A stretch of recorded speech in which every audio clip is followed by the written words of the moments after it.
To order. Senator Panfilo Lacson will lead us in prayer. Let us all feel the presence of our Creator. Heavenly Father, Father of glory, we give you thanks as you bless this august chamber. Guide us in your gentle mercy, for left to ourselves, we cannot do your will. May the growth of your people in holiness be the eternal joy of our shepherds. May we see the hope to which you have called us. Keep within us the wisdom and love you have revealed in your Son. This we ask through Jesus Christ our Lord, who lives and reigns with you in the unity of the Holy Spirit, now and forever. Amen. Amen. Senate Choir will lead us in the singing of the Philippine National Anthem.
Secretary, please call the roll. The Honorable Senators Angara, Aquino, Binay, De Lima, Drilon, Ejercito, Escudero, Gatchalian, Gordon, Honasan, Ontiveros, Lacson, Ligada, Pacquiao, Pangilinan, Po, Recto, Soto, Trillanes, Villanueva, Villar, Soberi, Senate President Pimentel.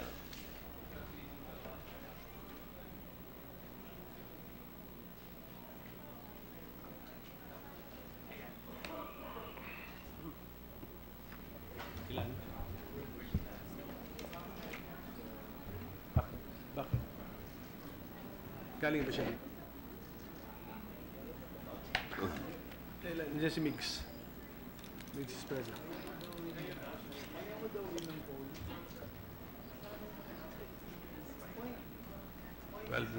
With 12 senators present, the chair declares the presence of a quorum. Majority Leader.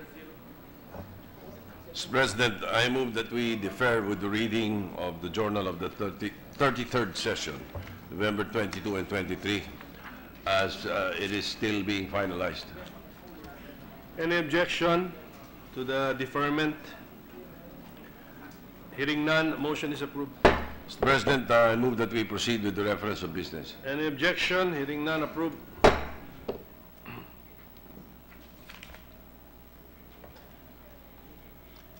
Messages from the House of Representatives. Letter from the House of Representatives informing the Senate that on 20 November 2017, it passed the following House bills in which it requests the concurrence of the Senate. House Bill number 6452, entitled An Act Establishing a National Mental Health Policy for the purpose of enhancing the delivery of integrated mental health services, promoting and protecting the rights of persons utilizing psychiatric, neurologic, and psychosocial health services, and appropriating funds therefore. Referred to the Committee on Rules. 6571, an act establishing a medical scholarship and return service program for deserving students and appropriating funds therefore. To the Committees on Health and Demography, Education, Arts and Culture, and Finance. 6579, an act establishing national policy on ease of doing business, creating for the purpose the Ease of Doing Business Commission and for other purposes. To the Committee on Rules. 6589, an act rationalizing the requirements imposed by the Department of Agrarian Reform regarding land registration to facilitate speed and efficiency in land registration. To the Committee on Agrarian Reform. 6590, an act amending Section 13 of Republic Act number 3019 as amended, entitled the Anti-Graft and Corrupt Practices Act. To the Committees on Justice and Human Rights and Civil Service, Government Organization, and Professional Regulation. 3492, an act creating 3 additional branches of the Regional Trial Court in the 3rd Judicial Region to be stationed at Macabebe, Pampanga, further amending for the purpose Section 14C of Batas Pambansa Bilang 129, otherwise known as the Judiciary Reorganization Act of 1980 as amended and appropriating funds therefore. To the Committees on Justice and Human Rights and Finance. 6578, an act establishing a retirement benefit system in the Office of the Ombudsman, augmenting its employee benefits and appropriating funds therefore. To the Committees on Justice and Human Rights, Civil Service, Government Organization, Professional Regulation, and Finance. Letter from the House of Representatives informing the Senate that on 21 November 2017 it passed the following House bills in which it requests the concurrence of the Senate. 4863, an act strengthening the Philippine National Police Criminal Investigation and Detection Group by restoring its authority to issue subpoena ad testificandum or subpoena ducis tecum, amending for the purpose Section 35B4 of Republic Act number 6975, otherwise known as the Department of the Interior and Local Government Act of 1990. To the Committee on Rules. 6550, an act instituting the Magna Carta of daycare workers and providing funds therefore. To the Committees on Social Justice, Welfare and Rural Development, Civil Service, Government Organization, and Professional Regulation, and Finance. 6557, an act promoting open access in data transmission, providing additional powers to the National Telecommunications Commission. To the Committees on Science and Technology and Public Services. 6558, an act strengthening the powers of the National Telecommunications Commission, amending for the purpose Republic Act number 7925, otherwise known as the Public Telecommunications Policy of the Philippines.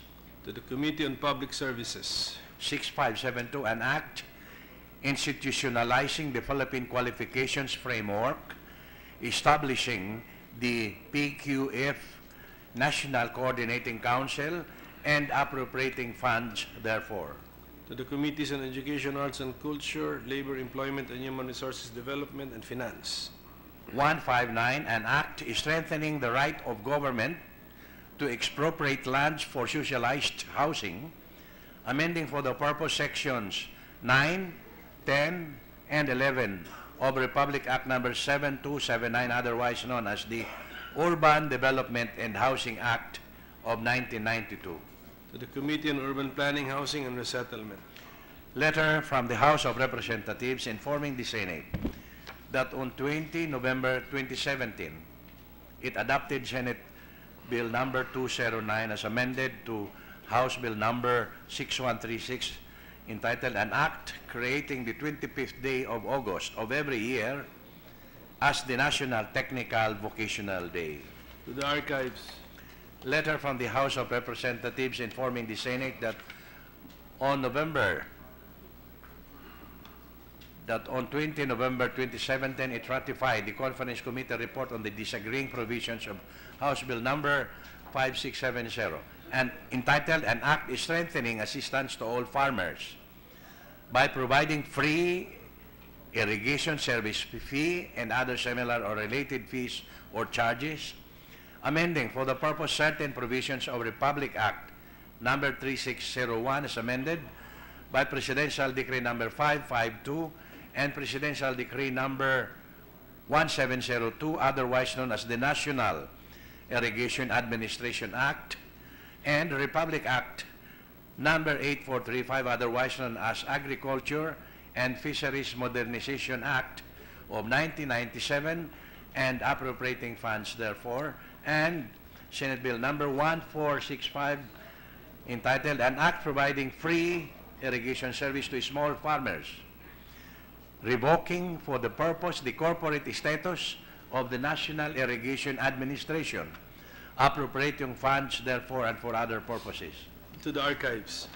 Bills on first reading. 1618, an act establishing the Philippine e-health system and services in the delivery of health services with the use of information and communications technology in the Philippines and appropriating funds therefore. Senator Joseph Victor Ejercito. To the Committees on Health and Demography, Science and Technology, and Finance. 1619, an act prohibiting discrimination on the basis of ethnicity, race, religion or belief, sex, gender, sexual orientation, gender identity, gender expression, civil status, and HIV status, and providing penalties. Therefore, Senator Joseph Victor Ejercito. To the Committees on Cultural Communities, Social Justice, Welfare, Rural Development, and Finance. Resolution. Resolution number 549, resolution expressing the full support of the Senate of the Philippines in the celebration of the World Children's Day. Senators Pangilinan, Drilon, Aquino, and Ontiveros. To the Committee on Rules. Committee report number 171, prepared and submitted jointly by the Committees on Public Works and Public Services on Senate Bill number 1620 with Senators Pimentel III, Soberi, Gatchalian, Ejercito, and Pacquiao as authors thereof, entitled An Act Abolishing the Road Board and transferring its powers and functions, including the management of the Motor Vehicles Usage Charge Funds, to the Department of Public Works and Highways and to the Department of Transportation, amending for the purpose of Republic Act number 8794, otherwise known as the Motor Vehicles Usage Charge, recommending its approval in substitution of Senate Bill number 114986 and 1554, Senator Emmanuel Manny Pacquiao. To the calendar for ordinary business. Mr. President, Majority Leader. we have quite a lengthy additional reference of business, so to be able to make use of the time this morning, which we are only limited to before lunch, I move that the additional reference of business be taken up later before we end the session this afternoon or this evening, Mr. President. Is there any objection? Or even before lunch. Hearing none, we defer with the reference of business. Thank you. Mr. President, just one item on the reference of business that was mentioned earlier. On House Bill 4863, which is entitled An Act Strengthening the Philippine National Police Criminal Investigation and Detection Group by restoring its authority to issue subpoena and amending 6975, which is the Department of Interior Local Government Act. May I know the wisdom of the Bills and Index Service for referring it to the Committee on Rules instead of the Committee on Local Government or Public Order, Mr. President?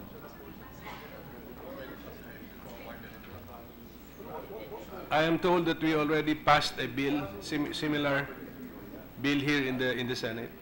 A Senate bill has already been Yes. passed, and therefore And transmitted to the House. we need not discuss this anymore in the committee level. Yes, that is the answer of the All right. Secretariat. Thank you, Mr. President. A very copacetic answer, Mr. President.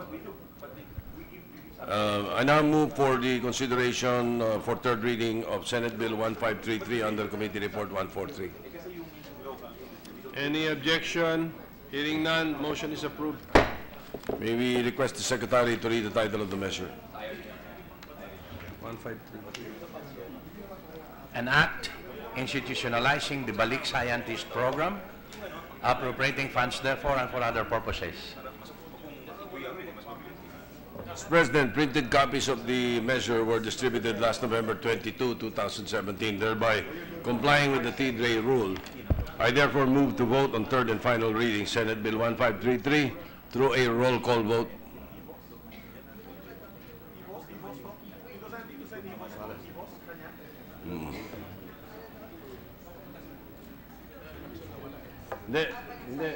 Hindi, balik scientist.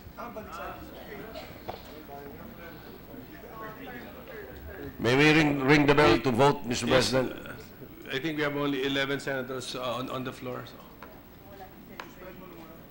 So can we suspend for I move to suspend session suspended? We just need one, di ba? 11 eh. One, we need one.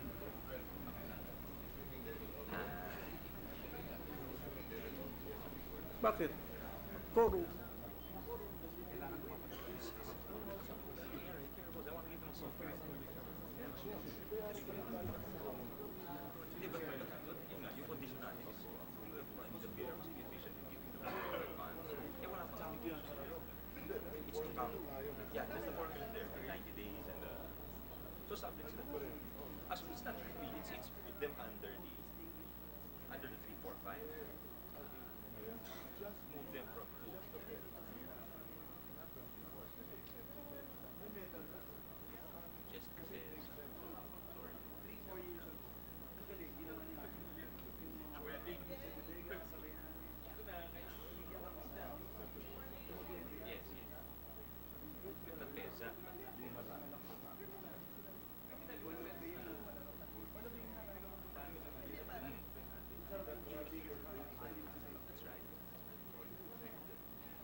Jo, ito na Jo. Jo.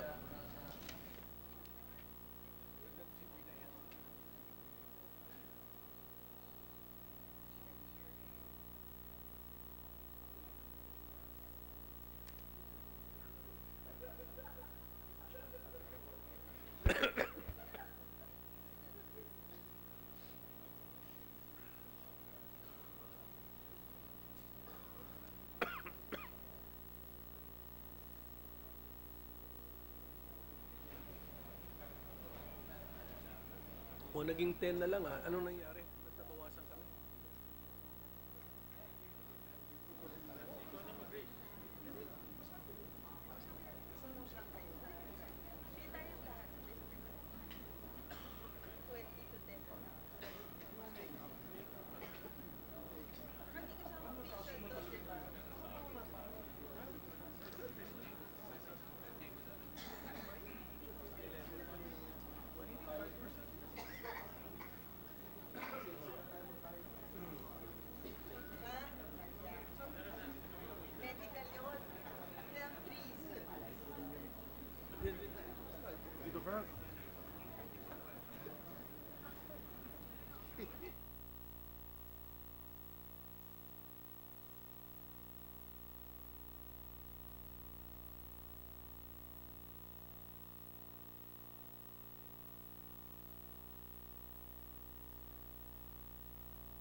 Sabihan nga si ano?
Ikaw na kikwento.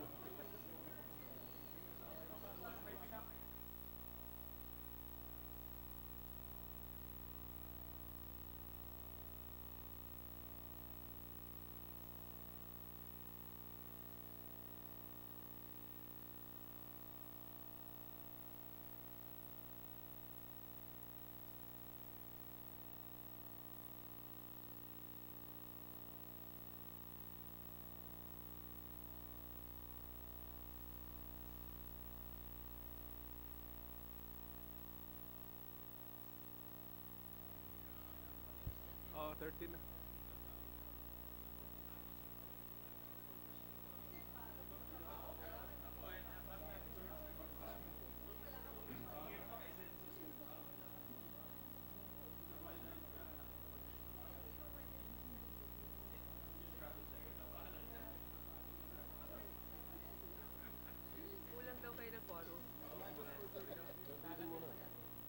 Ready to resume, Mr. President. Session is resumed. May we now continue with the roll call vote, Mr. President. And just for the record, we did not start the vote yet. Yes, we when did I not. called for a We did not. suspension, We did not. because it might be questioned later on that we are suspending while voting. Yes, we we will never do that. It is not allowed by the rules, Mr. President. So we suspended before we started the vote. That's correct. And actually, I have not asked, is there any objection? Is there any objection? Hearing none, we now proceed with the roll call vote. Secretary, please conduct it. The Honorable Senators Angara, Aquino, Binay, Dilima, Drilon, Ejercito, Escudero, Gatchalian, Gordon, Honasan, Hontiveros, Lacson, Ligarda, Pacquiao, Pangilinan, Po, Recto, Soto, Trillanes, Villanueva, Villar, Suberi, Senate President Pimentel. With 13 affirmative votes, 0 negative vote, Senate Bill number 1439 is approved on third reading. Thank you, Mr. President. I now move for the consideration for third reading of Senate Bill 1439 under Committee Report 60. 439. This is the 143. Energy Virtual One-Stop Shop.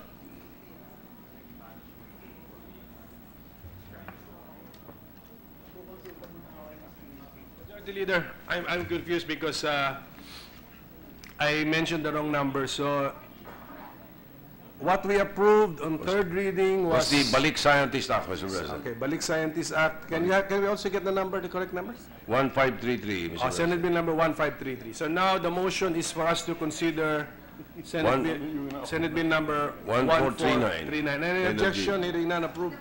Mr. President, may we request to read the title of the measure? Hindi, tama yung title eh.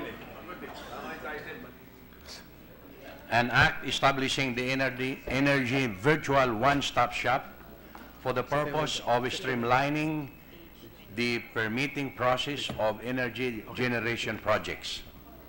Mr. President, printed copies of the measure were distributed last November 23, 2017, thereby complying with the 3-day rule.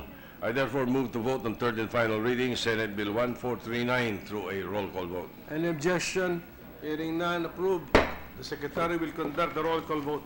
The Honorable Senators Angara, Aquino, Binay, Dilima, Drilon, Ejercito, Escudero, Gatchalian, Gordon, Honasan, Hontiveros, Lacson, Ligarda, Pacquiao, Pangilinan, Po, Recto, Soto, Trillanes, Villanueva, Villar, Suberi, Senate President Pimentel. With 13 affirmative votes, 1 negative vote, Senate Bill number 1439 is approved on third reading. Mr. President, there are disagreeing provisions for Senate Bill 1239 and House Bill 4863, which was referred earlier to the Committee on Rules regarding the authority of the PNP-CIDG to issue a subpoena. So in this regard, may we ask the Senate President to designate the bicameral conferees to the disagreeing provisions of 1239 and House Bill 4863. Thank you, Majority Leader. The Senate panel shall be composed of Senator Lacson as the chairman, with the following members: Senators Honasan, Binay, and Pangilinan. Thank you, Mr. President.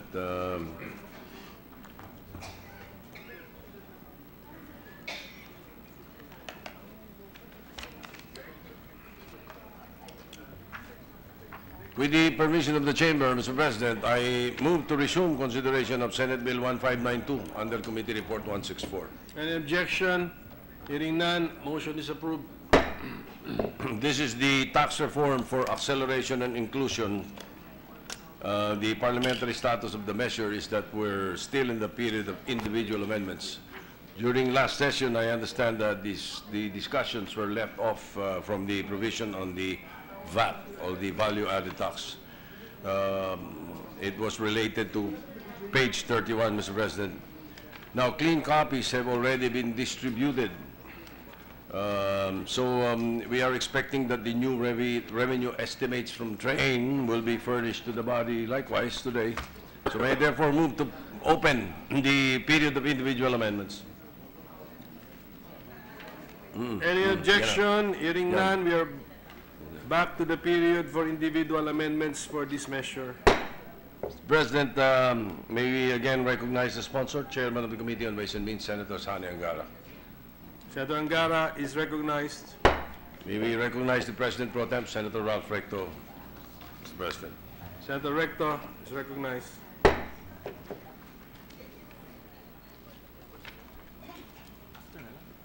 Thank you, Mr. President. Mr. President, if I'm not mistaken, we are still on the portion of the tax code which refers to VAT.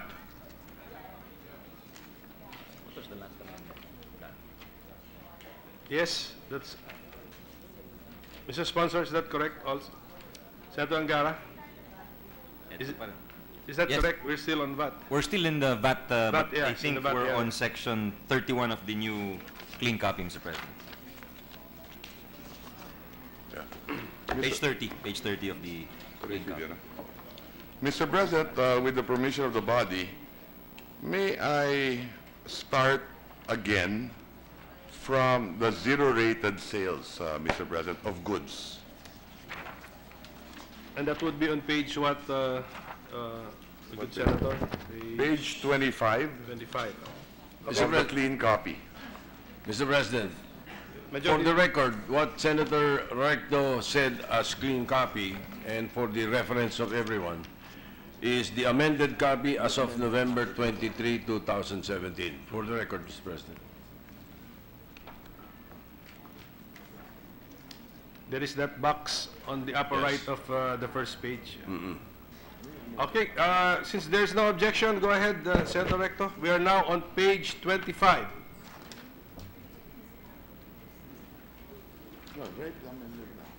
This part goes down, okay. So, Mr. President, you will recall that last week we had an important vote on paragraph 2 of zero-rated sales for goods.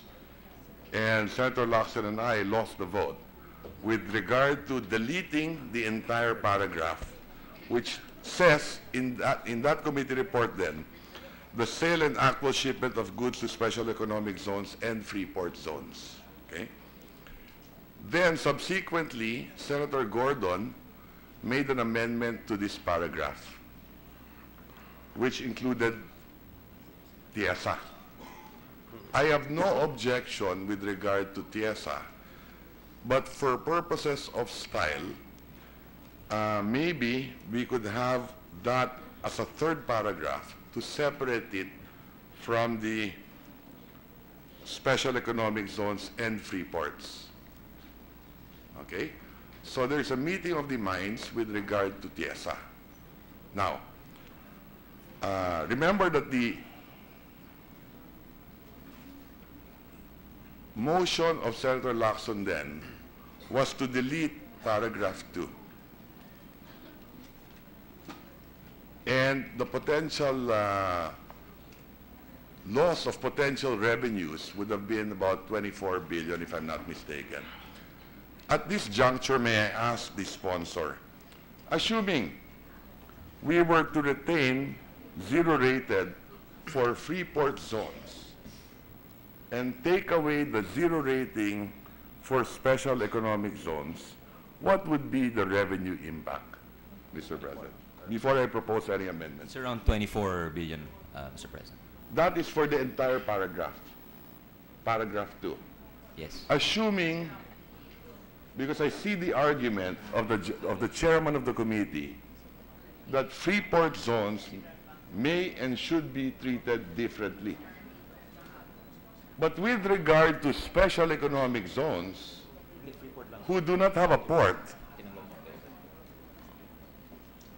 if we were to include special economic, or to not include special economic zones, what would be the revenue impact?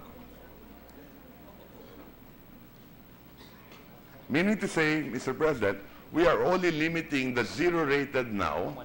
There's a meeting of the minds, with Senator Gordon and Senator Angara with regard to Freeport zones and TIESA. My amendment now is to not include special economic zones because there is no port to begin with.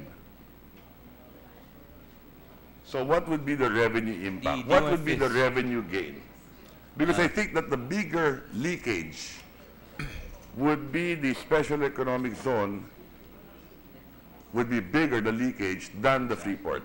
Possibly, Mr. President. Mr. President, the DOF is asking for time to compute, but offhand, don't hold us to this, but offhand, it's about 1/4 ang mababawasan of the 24. So we would be able to plug the leakage by at least 1/4. No, if we excluded PESA zones from the export sale definition, kung 1/4, mga 18, kung di ako nagkakamali, Mr. President. Meaning to say, PESA is the bigger. 3/4, Yeah. PESA, so I am correct. PESA is Yeah. the bigger leakage. Yes, yes. So 3/4. So kung 24 billion, by deleting this paragraph, we would have generated 24 billion. By deleting only special economic zones, there is a revenue gain of 18 billion. Is that correct? Thereabouts. Thereabouts. Subject to verification by the DOF, Your Honor and Mr. President. Okay. Conceptually, would the gentleman be in agreement, considering that special economic zones are different from Freeport zones? Conceptually, would the gentleman agree that we do not subject special economic zones to 0 rating? Because number one, they don't have a port to begin with.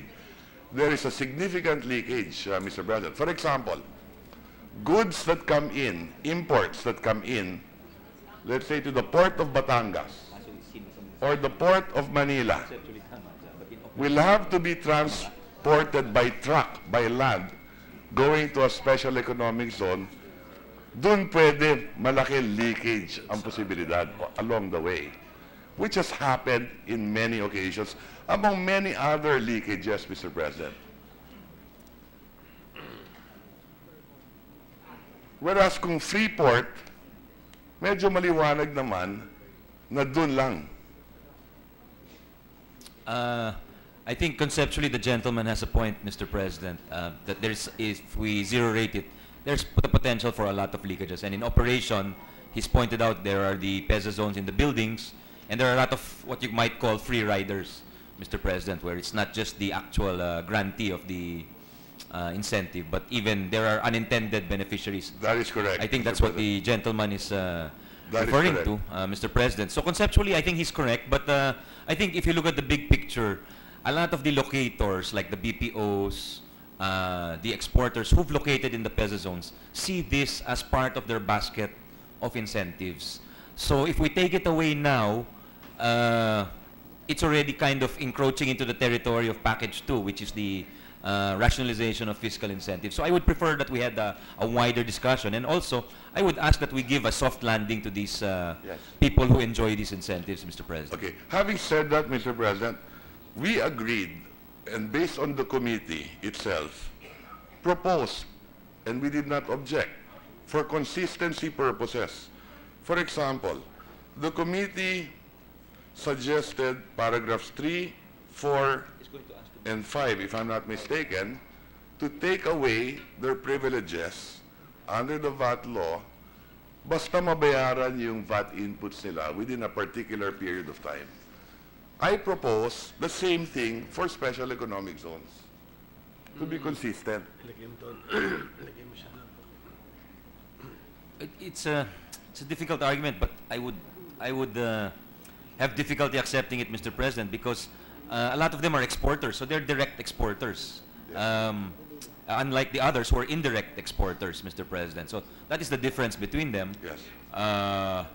And I think we might be sending the wrong signal if we remove it so suddenly to those who it's been promised to and they've enjoyed it for so long. And we mustn't also forget that the job generation is fastest in BPOs and in PESA zones, Mr. Yes. President. Remember, my intention here, my amendment has nothing to do with affecting employment of BPO and exporters. That is farthest from our mind. We are addressing the leakages and the abuse and smuggling, Mr. President. I think the issues have been joined. I move, Mr. President, for a vote on this issue.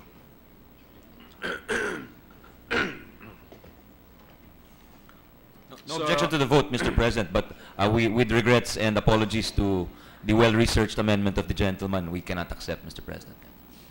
So that we will be guided properly, the amendment is to take out economic zones from paragraph 2, Correct? but still retain it, but include it in the sunset provision.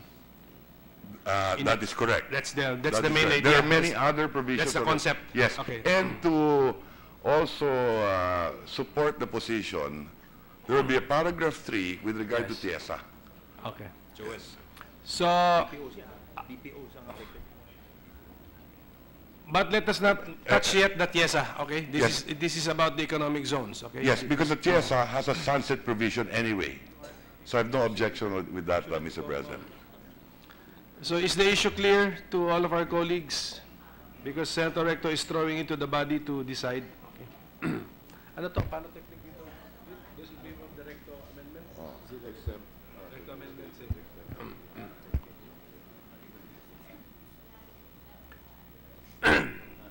So please direct your attention to paragraph 2 on page 25. That is where the proposed amendment is directed also. So those in favor, those in favor of the recto amendment, please raise your hand.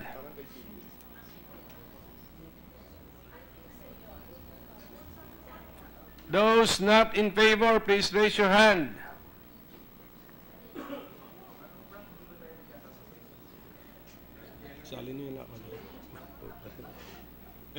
No, wala na. Abstain. Add mo ko dyan. Plus ako. 4 sila na 4. Okay, can we get...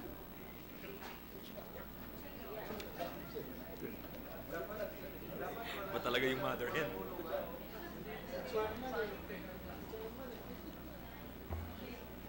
Can we announce the result?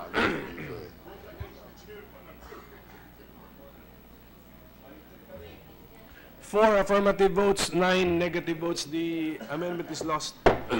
Thank you, Mr. President. Moving on, Mr. President, if that vote would have been carried, I would have done the same thing when we get to services. But I will not repeat the same debate with regard to services, Mr. President. Moving on,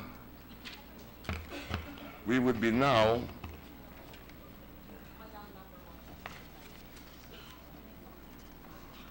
in exempt transactions, if I'm not mistaken.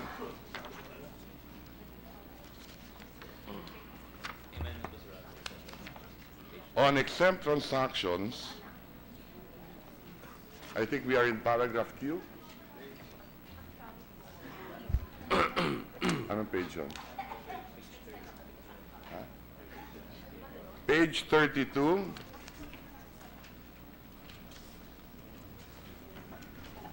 Paragraph Q.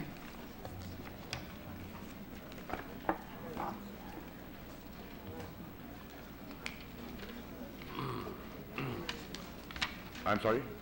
Page 31. Paragraph Q. Q. Lease of a residential unit. Line 25. Paragraph Q. Lease of a residential unit with a monthly rental not exceeding 15,000 pesos. And then delete, provided that not later than January 31, so on and so forth, until Philippine Statistics Authority. So in committee is 12,000. May we just wait for the revenue loss figure, Mr. President, before with the indulgence of the gentleman. Going from 12.8 to 15, what's the difference? What is it now?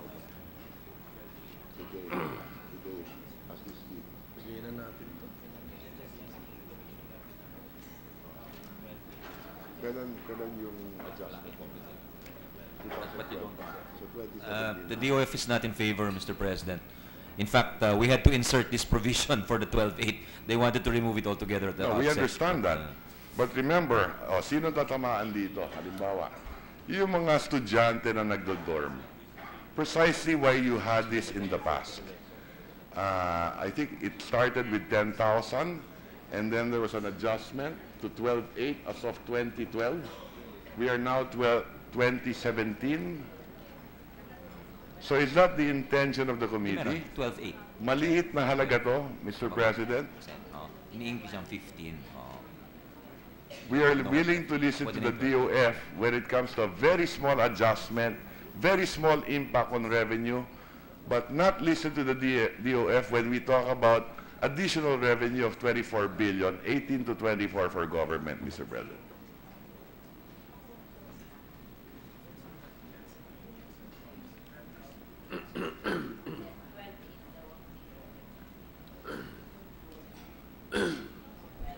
Would the gentleman be amenable to making it a flat 13,000? Or because I think he's going to move to remove the indexation. So And that's why it's 15. yeah.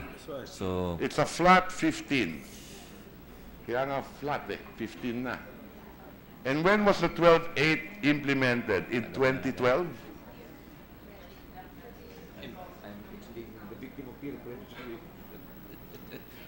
okay, we accept, Mr. President. Thank you very much, Mr. President. Is there any objection from the body? Hearing none, the amendment is approved. Moving forward, Mr. President, on paragraph W.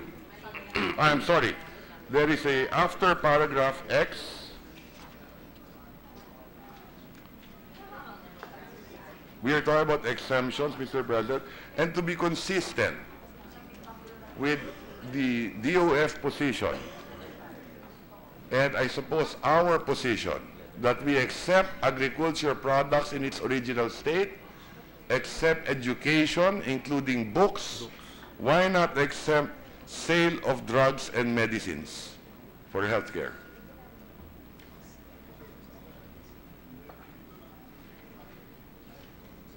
The DOF is saying because the original position was not carried, they're not in favor because it would have revenue implications, Mr. President. Correct. But, and that's why we propose the earlier amendments with regard to PESA. 18 billion ang kikitain sana natin doon. Etong sale of drugs and medicines, wouldn't this be consistent with our position na dapat exempt ang education, exempt ang healthcare? If it were carried according to them, yes, but it was not. So they revert to the position that they would rather it be subject to VAT, Mr. President. I think there's no need for a long debate on this issue. I just divide the House, Mr. President. So, Inclusion. why? So the amendment is a new subparagraph Y. That's correct, Senator Recto, no? That is correct. Okay. Is it Z now? There was an adjustment. So we retain the original Y.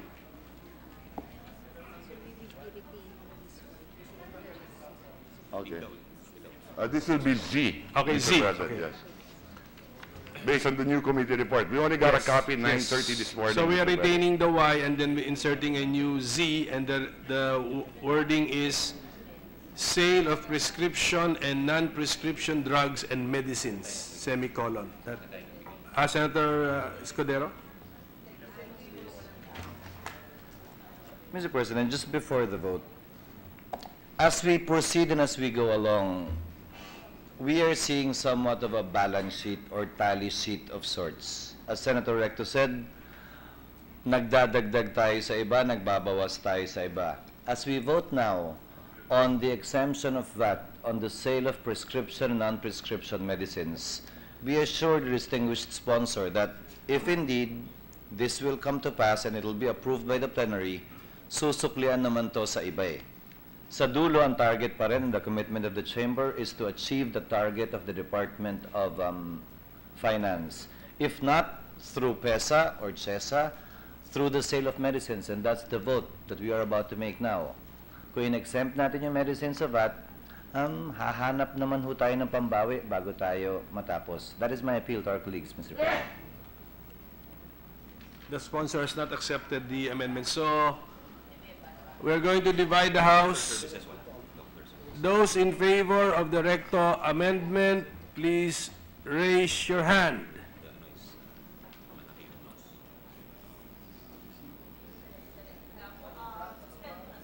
You cannot suspend during voting. We are already voting, ma'am. So go ahead. Please count. Okay. Those not in favor, please raise your hand. Sama mo ka.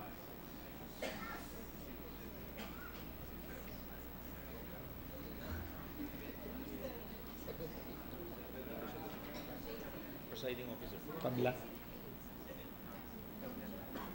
What about the presiding officer, Mr. President? I voted. With the amendment? I voted with the sponsor. Thank you, Mr. President. 7 affirmative, 7 negative. The amendment is lost. Kayo naman. Thank you, Mr. President. Let it not be said that we did not fight for exempting drugs and medicines. Moving forward, Mr. President, my next amendment will have to deal with non-business income. Yes. Parliamentary immunity before we leave. Parliamentary inquiry. Sorry. Parliamentary inquiry. May I inquire from the majority leader whether or not the Senate President can vote to create a tie? Because a tie actually determines the result. A tie determines a result. So it can defeat the... So under the rules, Mr. President, can we just for purposes of the record,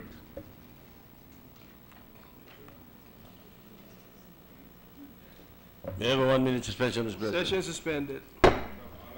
Diba? I am...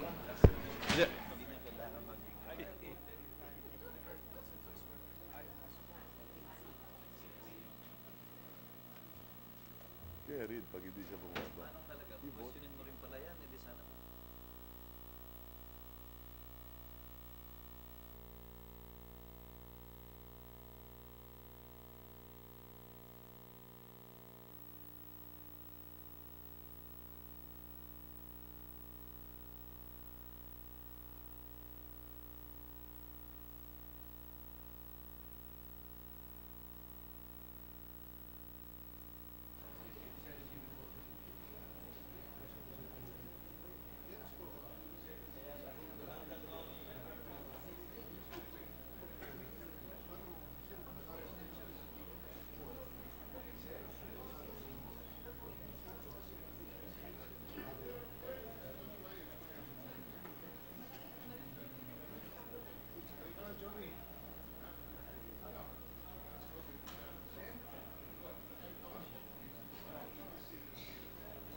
Hindi ko ipipigil sabihin ko, pareho kayo may punto, kaya pag-usapan natin. Ganun. Para hindi maiwan. Wala, hindi. Kaya nga, don't limit time.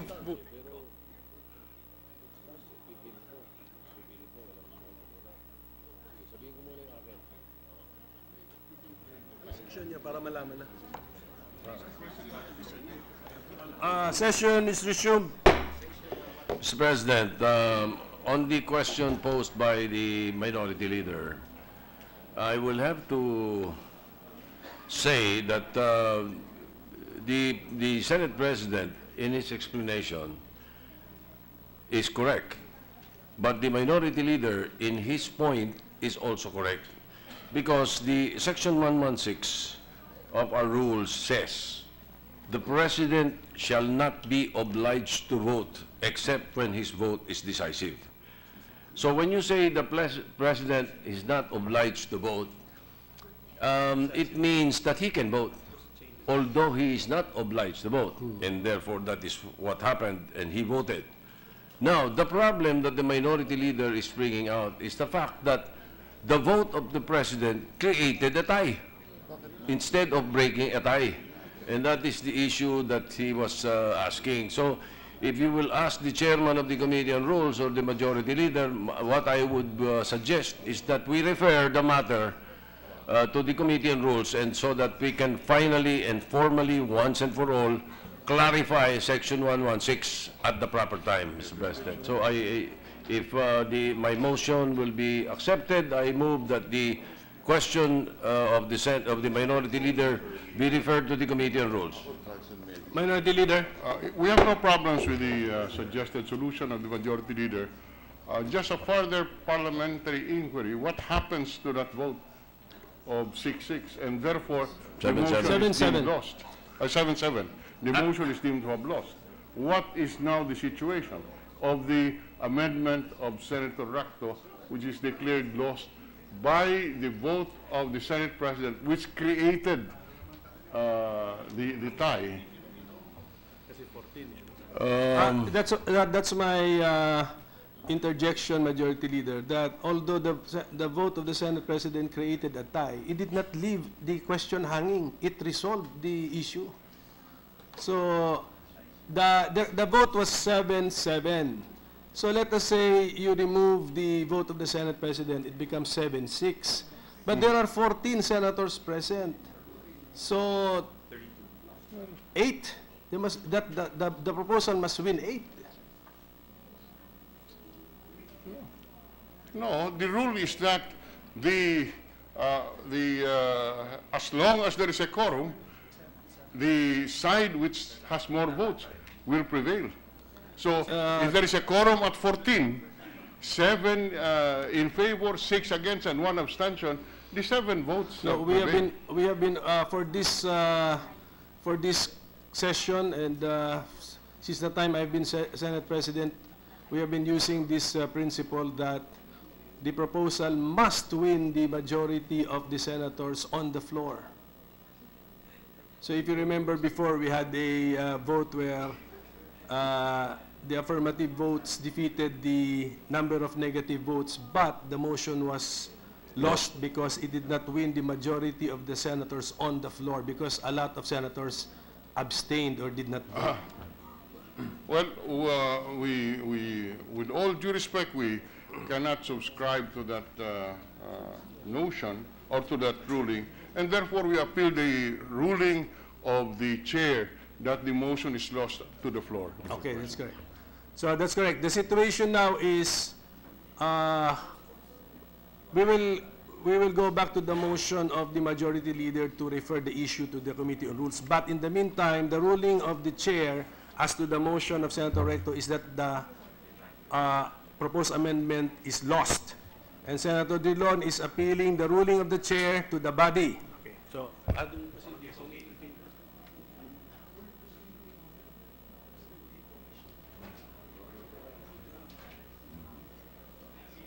okay. Is the issue clear with our colleagues? So, the ruling that the Recto amendment has been lost is now appealed to the body. Those in favor of the appeal. Okay, appeal. So I will ask.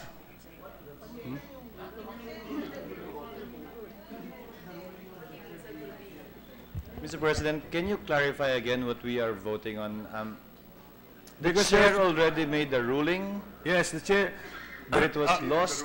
The majority leader questioned the participation of the Senate President in the vote, which resulted in a tie. The majority leader wanted to refer it to the rules. So what are we voting No, on? the appeal actually is, the vote was 7-7. And the ruling of the chair is the amendment is lost. That is what the minority leader is now appealing to the body. The appeal of the minority leader, Mr. President, the way I understand it, is that he is appealing the ruling of the chair that the motion is lost. Therefore, and my proposal is to not to resolve the matter now that it is lost or not, but refer it to the Committee on Rules, the question of the minority leader. That is the position that I'm taking. So if I don't know what the vote should be, Mr. President, and what are the two sides that we to take on. Yeah, but if your proposal would be acceptable, then we Mr. do not President. need to vote. But yes, Senator Escudero. Mr. President, this is my understanding of the situation with the indulgence of our majority floor leader. The minority leader is not questioning the rule that in case of a tie, the motion will be lost. He is not questioning that. What he is questioning is the right of the Senate President as presiding officer to vote, which thereby resulted in a tie.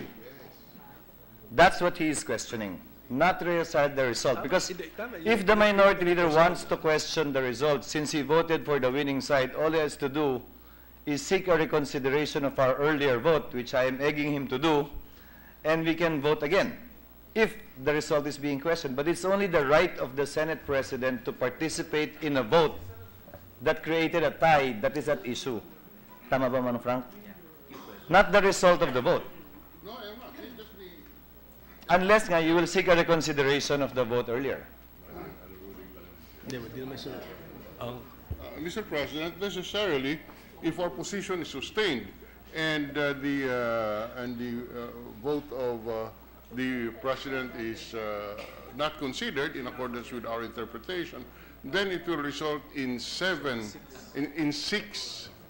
7-6, yes, in favor of the recto amendment.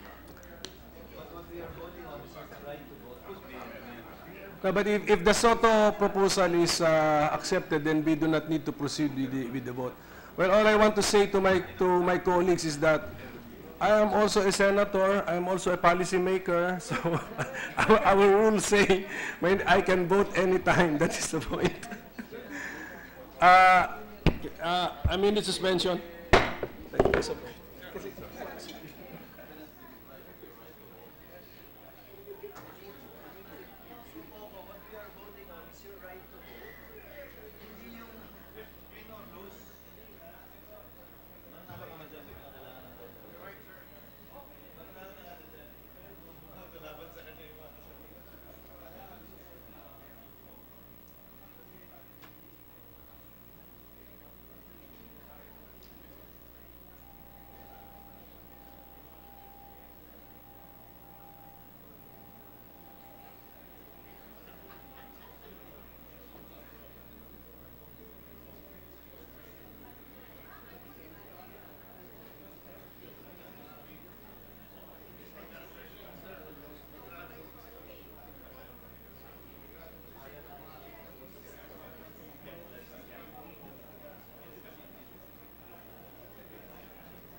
President, we're ready to resume. Session is resumed. Mr. President, may I now reiterate my motion with a slight amendment? And let me preface it by saying that, yes, indeed, those are two valid points. The Senate President can vote anytime. He's not obliged to, but he can. But then again, the issue of whether to break a tie is different from making a tie, and it should be resolved. So to clarify Section 116, I move that the issue be referred to the Committee on Rules so that we can review and clarify Section 116 at the soonest possible time, Mr. President. Now, as for the question of the Minority Leader to my motion, that what happens to the vote, it would be prudent to say that at this point, until the Committee on Rules resolve it, it is unresolved, Mr. President, Okay. and therefore it is like it has been placed on the table while we're still resolving the issue, Mr. President. Is there any objection to the motion of the Majority Leader? Just a clarification. Yes, Senator Recto. With the motion of the Majority Leader, does that mean that my amendment is not lost? Not yet. Not yet. Thank you. So that's paragraph Z, no? Okay, that's a paragraph Yes. Z. Okay, so, So may pag-asa pa. opo. Maihimas-masan kayo. Hearing none, the motion is approved. Let's proceed. Thank you, Mr. President. May I continue? Senator Recto, we can continue. Thank you, Mr. President. Mr. President, the next amendment, the next four would be actually critical. The one is,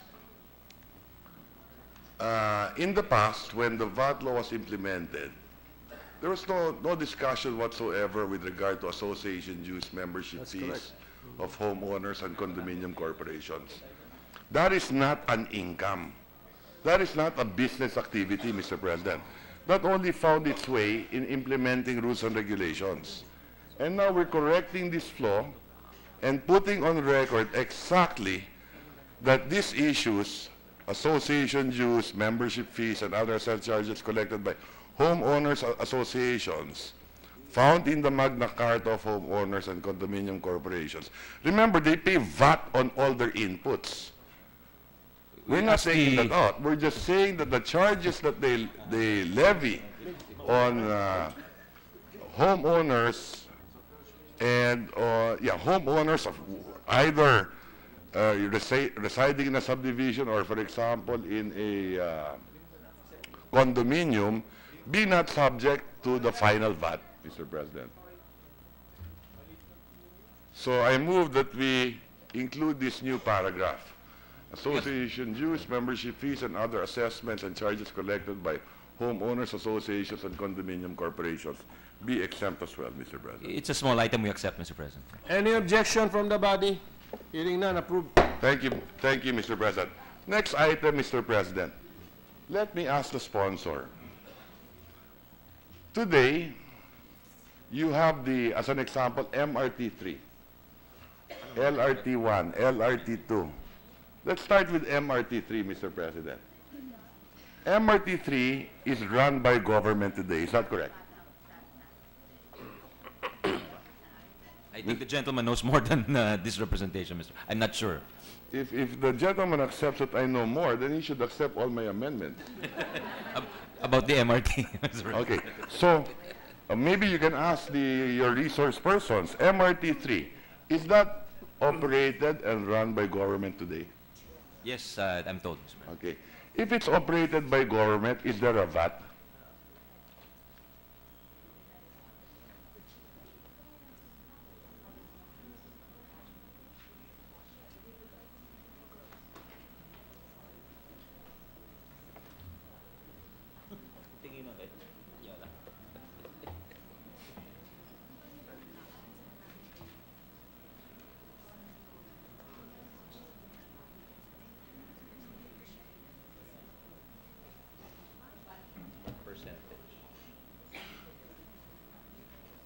Does the MRT today charge users of MRT a VAT?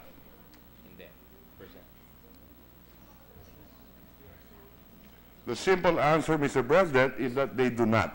They're subject to a common carrier's tax, Mr. No, President. no, let me start all over again, Mr. President. Today, does MRT, do they charge their customers a VAT? That's the question.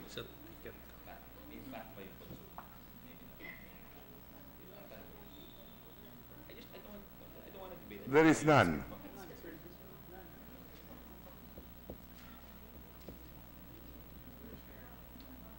On the fair, no, Mr. President. Yeah. Okay, on the fare, there is none. Okay. If you privatize MRT, LRT, and the rest, would they be subject to VAT? Yes, Mr. President. Yes. And that's why I propose, Mr. President, New amendment. that those services rendered by government today, similar to an MRT, LRT, na BOT, halimbawa, private sector na ang gagawa, para hindi tumaas ang presyo sa mga user, be exempt from paying a VAT. There is no revenue loss to government, Mr. President, because all its inputs, they still pay the VAT. There is no revenue loss. We are just sparing the consumer, the user.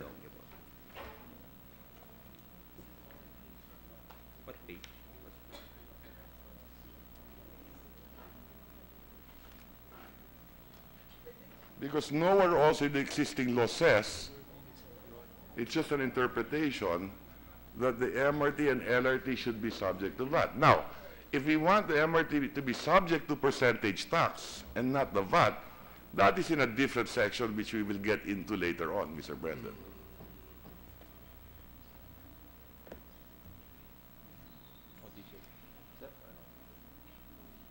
So I'm passing this idea to the body because we have an opportunity here, looking at the future. Once you privatize all of this, those prices for users will go up by 12%. Now, if you use this law to fix that problem already, then in all future contracts to be written by government, maliwanag na. Rather than have court cases later on in the future.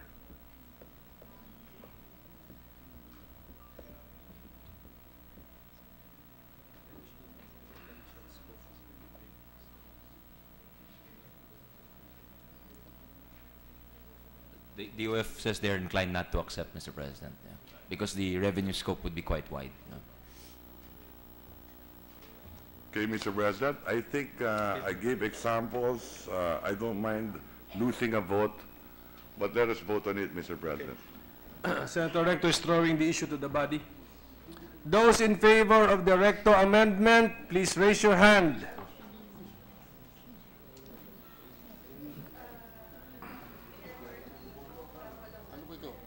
Did you get it? Including Senator All BOT. All BOT. Mr. President, I think we need to we need to be clear or clarify because our members are of the impression that it will only apply to MRT, but I think that's only an example. It will apply to all BOT contracts, okay. Mr. President. Conceptually, this is the point, Mr. President. Also to the concessionaires, Mr. Correct, President. correct. The idea is that what is a BOT contract? Let's say, for example, garbage fee is done by government today. If the government privatizes garbage collection legally, then they can impose a VAT. It's a business concern. Example one. You know, I just tossed this to the body. This is something that we should start discussing. O, halimbawa, airport terminal fee. Once you privatize that under a BOT arrangement, will that be subject to VAT?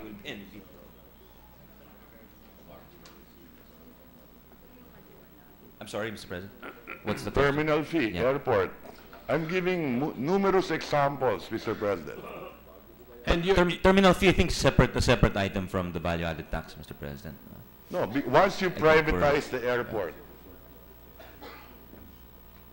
once you privatize the airport, for example, The question is, revenue generated by terminal fee, wouldn't that be subject to VAT? yes. Precisely. So my intention is that government services delivered today that will be privatized will be exempt. There is no revenue loss, Mr. President, huh? Because today you're not collecting from that today. And they're subject to VAT as far as their inputs are concerned, like electricity, raw materials, so on and so forth. We are just sparing the end user. So does that clarify the issue now? I think we're ready to vote, Mr. President. So it's still not accepted with that clarification? Again, with apologies, because Okay, that's okay. I think the spirit of the earlier amendments of Senator Recto and even Senator Lacson was to tighten up the VAT system. But Correct. this will provide leakage, additional leakages, Mr. No, President. Mr. President, there is no revenue loss. This is not a leakage. We are just putting in the law the rules. Now, after this debate, and if this amendment is lost, and now it is on record that everything to be privatized, the position of the chair is to have a VAT. Natataas ang presyo for users. Halimbawa, MRT users, LRT users, subway, future subway, so on and so forth, Mr. President. And there is no revenue loss. Maybe before we vote, it's not an accurate statement. There's on those existing today. I think I don't see how there won't be any revenue loss, Mr. President, because we're giving VAT exemptions to concessionaires under BOT contracts. So that's a wide range of services, Okay. Mr. President. So I think there will be revenue loss. No, there won't be, Mr. President. Why? We're not exempting their inputs. Magbabayad pa rin yan. When they import, they still pay a VAT. Okay? When they buy services from Meralco, they still pay a VAT. They're not only charging the user of the value added that they created. It's just the last mile. It stops from there.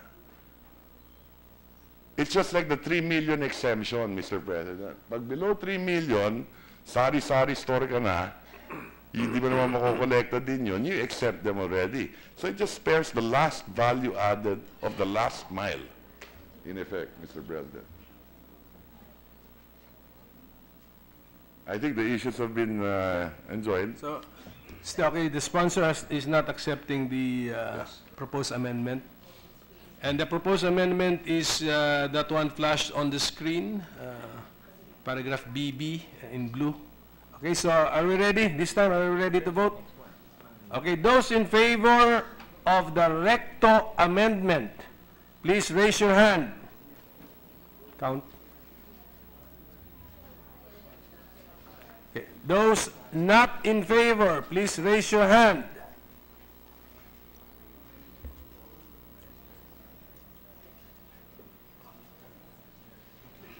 Ako. Si Villanueva, nakita niyo? Okay.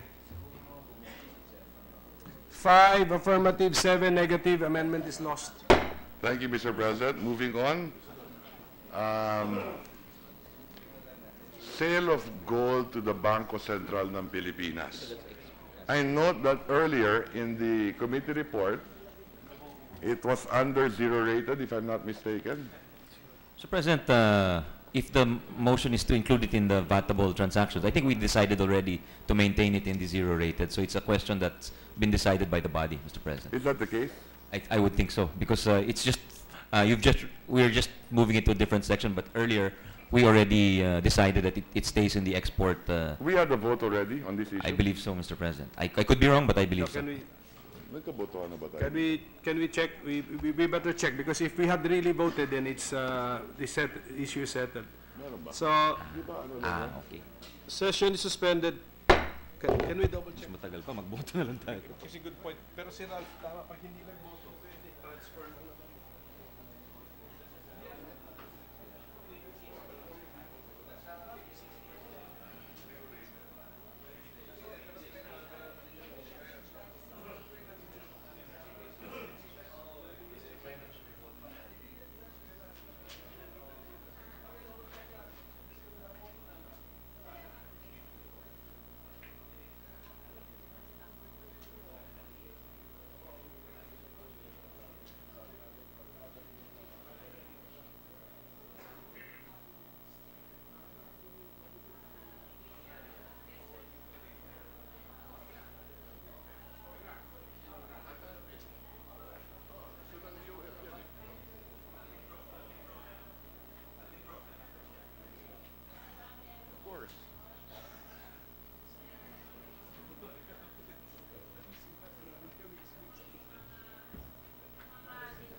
So session is resumed. No, except na. Mr. President, Mr. Sponsor, yes, please. I withdraw my earlier remark, and because I was told that the DOF is willing to accept this amendment. So we will accept the amendment if the Senate President Pro Temp makes it formally. Correct. And as I mentioned earlier, Mr. President, that my motion, my amendment is that sale of gold to the Bangko Sentral ng Pilipinas should be VAT exempt. That is favorable to government. One, mas malaki ang kikitain ng gobyerno if we do this in this provision. And that's why the DOF is in agreement with our position here. We accept, Mr. President. Okay, so is there any objection from the body? Hearing none, the proposed amendment is approved. Then the final amendment on this particular section, Mr. President.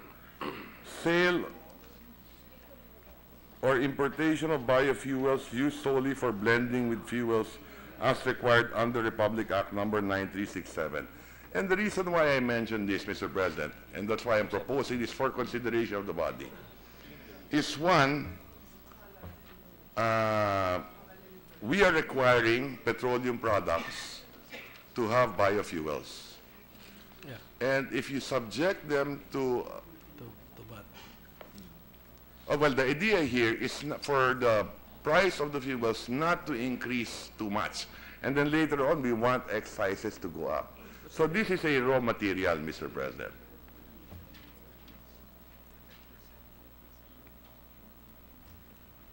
What does the gentleman say? I think it's a good argument, but the revenue implication is 4 to 5 billion. Could we Then I defer withdraw it? Or is the gentleman willing to defer it? In the I'm meantime? willing to defer it, Mr. President, for further study. Yes. Senator Gatchalian. Without prejudice to... Mr. President, just a quick reaction to the proposal, Senator Recto. Under the Biofuels Act, the local manufacturers are already exempted from VAT. So, for example, I'm a local manufacturer. I produce biofuel. I'm exempted when I sell biofuels. This one will exempt importation, no? If I'm not No, mistaken. no, Mr. President. All. You cannot have a situation, or else it will be WTO. You cannot accept a local and then not accept import. My concern here, Mr. President, the original spirit of the Biofuels Act is to give some advantage to the local producers in order for them to sell cheaper than the imported manufacturers. My concern is putting them on equal footing will remove the advantages or the competitive advantage of the local manufacturers, which is struggling right now, Mr. President. That's my only concern, Mr. President. Then, Mr. President, we can defer at a later point in time until we study this issue better. But Mr. can we read into the record the proposed amendment? Sale or importation of biofuels used solely for blending with fuels. As required under Republic Act number 9367. That is That's the correct. complete proposal. That's correct, Mr. President. So we defer. Mr. Sponsor, we defer. Okay. if we could know the revenue while the DOF is computing the revenue implications, we can move on to the next one without prejudice to tackling the motion later, Mr. President. Yes. Thank you, Mr. President. And on paragraph D, for on the next paragraph, just for consistency purposes, to take away the indexation, Mr. President. Accept, Mr. President. And then, Any objection from the body? Hearing none, approved. and then on section 31 of the committee report, which amends section 110 of the NIRC, we propose. I'm sorry. We're proposing a new section to amend section 110 of the NIRC Ano to? to delete paragraph B altogether. The proviso on spreading of VAT inputs to 59 succeeding months, Mr. President, so as to make the VAT operate more properly. Because today it limits the ability of businessmen to claim their VAT credits based on this formula. And now that we've tested it already since 2007, if I'm not mistaken, 2005, for 12 years, there is no need already for this provision, Mr. President.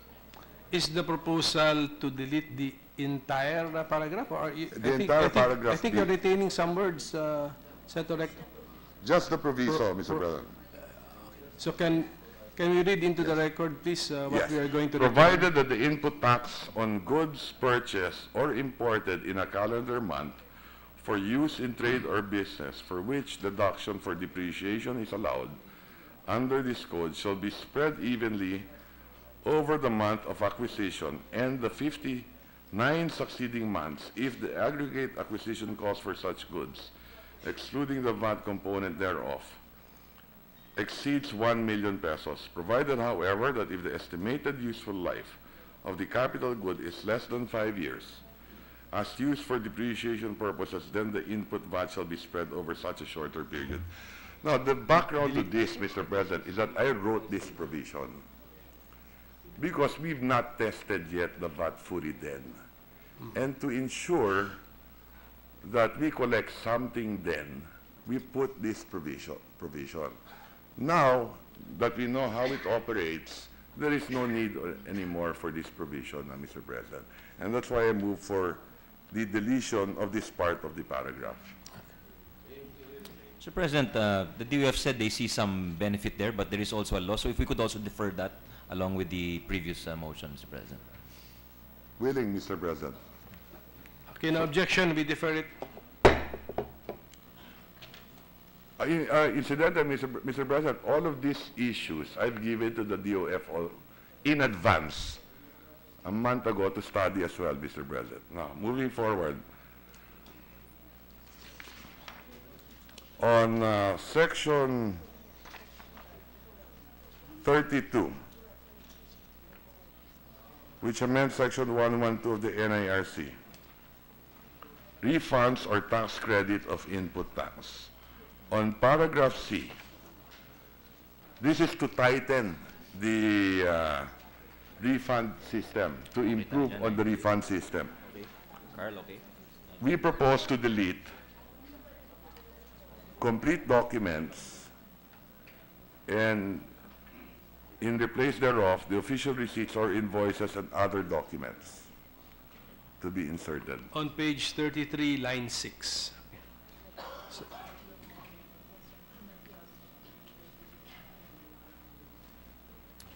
Did the gentleman, just to clarify, did he also read the later proviso that provided that should the commissioner find that the grant of refund is not proper, the commissioner must state in writing the legal and factual basis for the was that part of his motion? No, we're not even there yet. So just the 90 days, just the 90 yes, days. Yes, we're leaving that, Mr. President. No, I'm sorry. We're changing that to 90 days instead of 120 days. So just for clarity, may he read his... Yes, so it would read as follows, Mr. President. Yeah.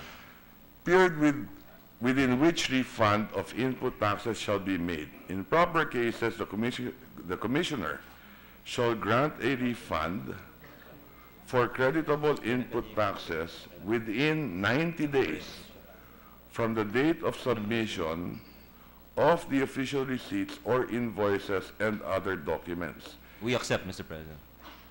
Any objection? Hearing none, approved. Now, in the next paragraph, Mr. President,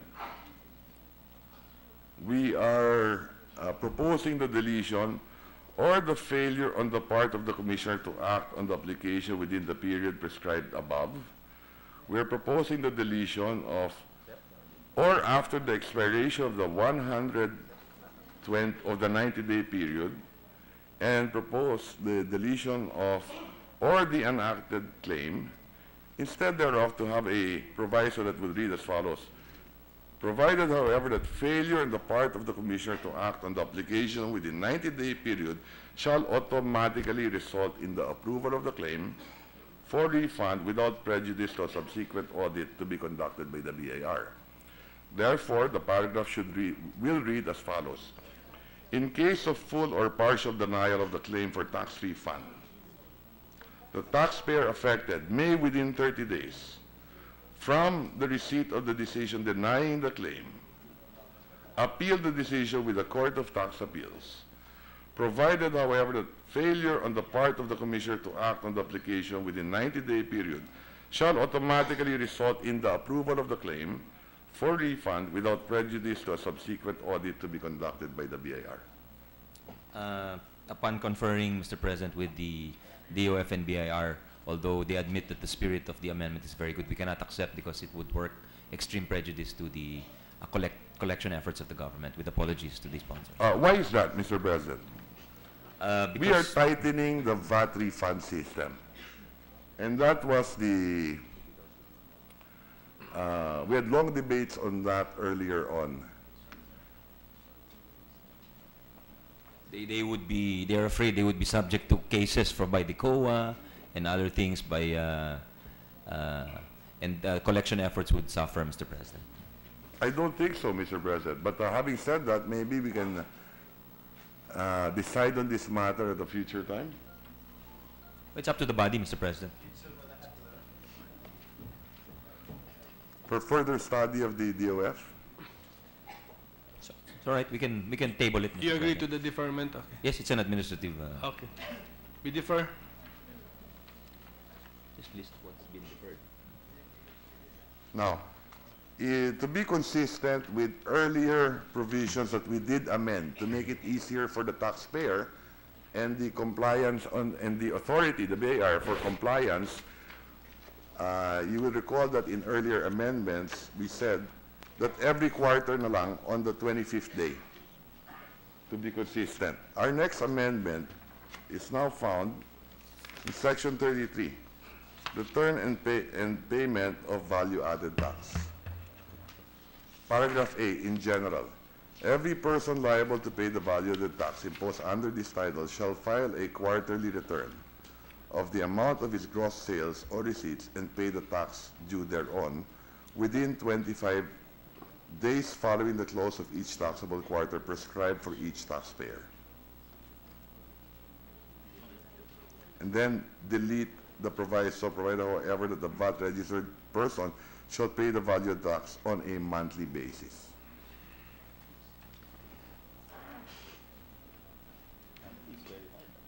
So everything now is done quarterly. So you do your VAT returns quarterly, you pay your income tax returns quarterly, file and pay on the same day, instead of the situation today na masyadong pahirap sa taxpayer na meron kang monthly VAT, quarterly income, annual income. So at least ito lahat, quarterly. It's a good amendment, Mr. President, but may we ask that we defer it, so because the BIR is in two minds about it. They're saying it's a cash flow issue, but some also say it's a good amendment that would benefit many Willing to businesses. defer, Mr. President. Yeah, so We defer. Okay. Next paragraph, paragraph C. Withholding of value-added tax. We propose a deletion to make the VAT work properly. We propose a deletion of the first part of the paragraph. The government or any of its political subdivisions, instrumentalities, or agencies, including government-owned or controlled corporations, shall, before making payment on account of each purchase of goods and services which are subject to value-added tax imposed in Section 106 and 108 of this code, deduct and withhold the value-added tax imposed in Section 106 and 108 of this code, deduct and withhold the final value-added tax at the rate of 5% of the gross payment thereof, provided that we propose a deletion of this. Why is that, Mr. President? Because I don't know of anywhere in the world today that you have a final withholding tax on VAT. And to make the VAT work properly, para meron, the VAT has an input and output system. The VAT is an advance payment of taxes. It's found in your balance sheet as an asset. So, nag-advance ka ng bayad, you should be allowed to do a credit. Ito final withholding. It's a final tax on VAT. Now, I'm not sure if there's any other country in the world with a VAT system that has this. So what is the implication of this, Mr. President? Let's say you are a contractor or service provider to government. Nag-withhold na ng income sa'yo, nag-withhold pa ng final VAT sa'yo, but then you go to the BIR anyway, at i-audit ka naman ng BIR for your VAT. To make it operate properly, yung proper input and output. Again, Mr. President, it's somewhat related to earlier reforms, and there's some merit to it. May we defer it along with the other VAT, Willing, while Mr. the DOF and BIR can discuss and adopt one position, Mr. President. Willingly, Mr. President. Okay, we defer it. Now, we move on to Section 35. Teka, meron pa pala. Section 34.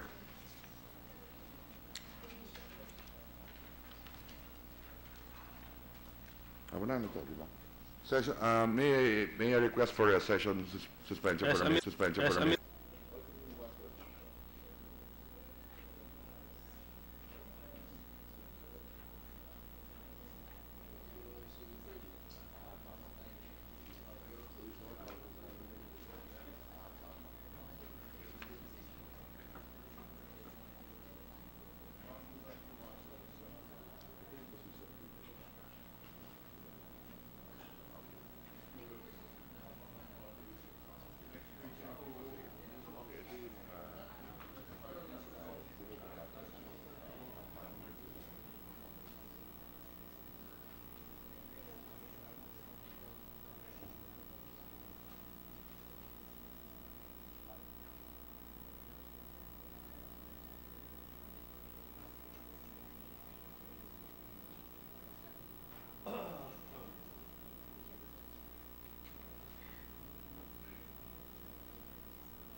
to 30.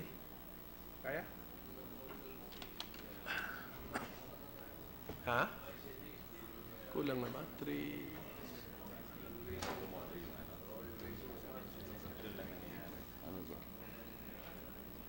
Andiyan pa si Joel sa likod eh. 12.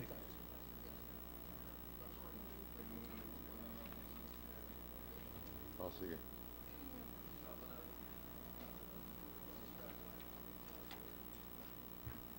Okay. Session is resumed. Mr. President, on the issue of, we are actually done with VAT, Mr. President. The next section will deal, meron pa rin mostly with percentage taxes, Mr. President. And we had a discussion on this last week. And this is one of the amendments that Senator Aquino is also interested in. This is with regard to Section 116, tax on persons exempt from value-added tax that are required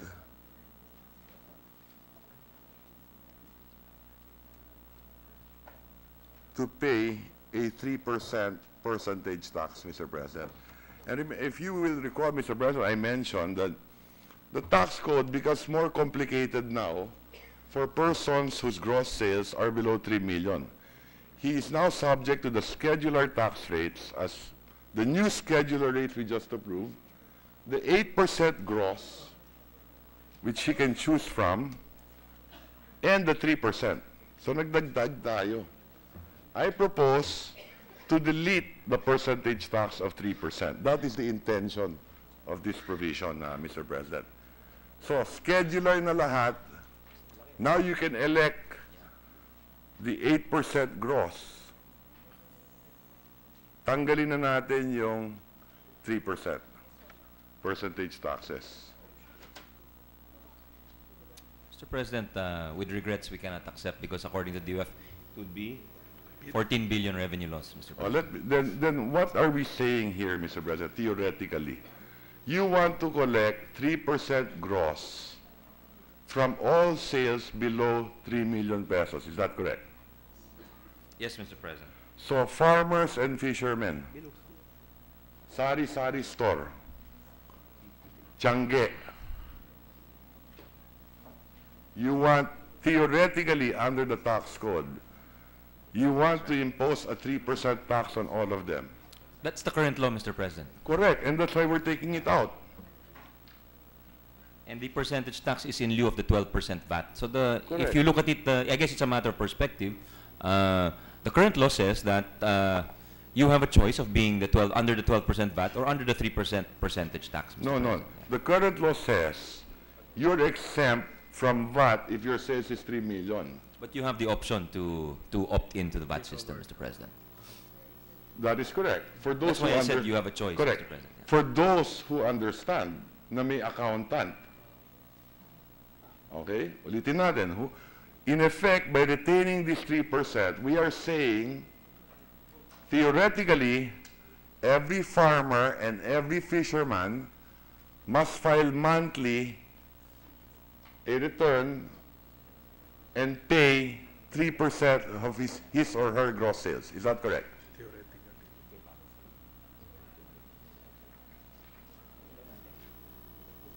We accepted the amendment of the gentleman from Tarlac for 250,000 and below. We removed it. We removed the... But we're not changing otherwise the current law, Mr. President. The 250 is with regard to gross sales or gross income?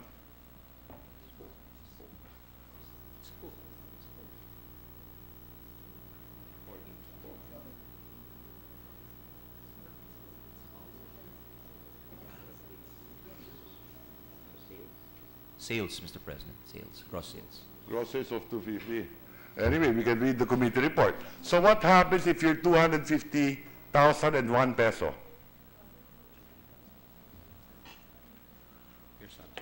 You're now subject to 3%. For the entire. Yes, that's correct, Mr. President. Isn't there an anomaly there? Well, it probably could be fairer. Huh? There's an anomaly. It's similar to somewhere. a VAT threshold, Mr. President. So, Yeah, like yeah, 3 but- million, anyone who's 3 million and No, but the 1 VAT peso. threshold is different. If I That may is- finish, Mr. President. Please go ahead. It's just a threshold. The 250,000 is a threshold, and anyone above it is subject to the tax on the entire amount, Mr. President. But I see the point of the gentleman. Yes. Yes, and that's why we're proposing, tanggalin na natin yung, we already imposed a new provision here earlier of that 8% that you can choose from. And then may 3% pa rin. I was amenable with that 8%. Pero tanggalin na natin yung 3%. Yeah, if we don't like the percentage tax, you can choose the 8% because the 8% folds in the 3%, Mr. Correct, President. but And that is the innovation of the committee report. Correct. Mr. I President. understand. But that is a tax on income also, not on gross sales, by and large. You're choosing between the schedular, or the 8%. I think the gentleman's, I would accept in a minute if there were no revenue implications, Mr. President, but it's quite large. Therefore, perhaps we could postpone it to another day, Okay. but... So, again, am I correct that theoretically, below 3 million, if you're a farmer, 250,000 plus one, or fisherman, or sari-sari store, or tiangge, or karinderya, you're required to pay 3% of your gross on top of the on top of your income tax payments. Okay? And file a monthly return. How many people are we talking about, Mr. President? 95 million? 55 million people? They estimate, rough estimate is 20 million individuals. 20 million individuals. You want them to file a return monthly. Quarterly po yung percentage tax. Mr. President, that is my next amendment. My amendment will be quarterly, not monthly. I will accept that, Mr. President, when it's at the proper time. Hindi, kasi lahat quarterly na yung what I was proposing earlier. Pero now, I'm saying delete the percentage tax of 3%. Remember, everything discussed in the ASEAN 2 weeks ago was helping MSMEs. Mr. President, Yes, I don't think we can reach a consensus at the soonest possible time or right now. So, because of the lateness of the hour, and we only have an hour or so before we resume, I move that we suspend consideration and take that up so that we can perhaps vote on it later on when everyone is back. So, to give everyone the time to think it over and for the employees to have their lunch, I move to suspend the session until 2 o'clock this afternoon, Mr. President. No objections, Mr. President. No Thank you. objection? Okay, so we suspend until to resume at 2 p.m. Ayusin nyo na itong sa Committee on Rules.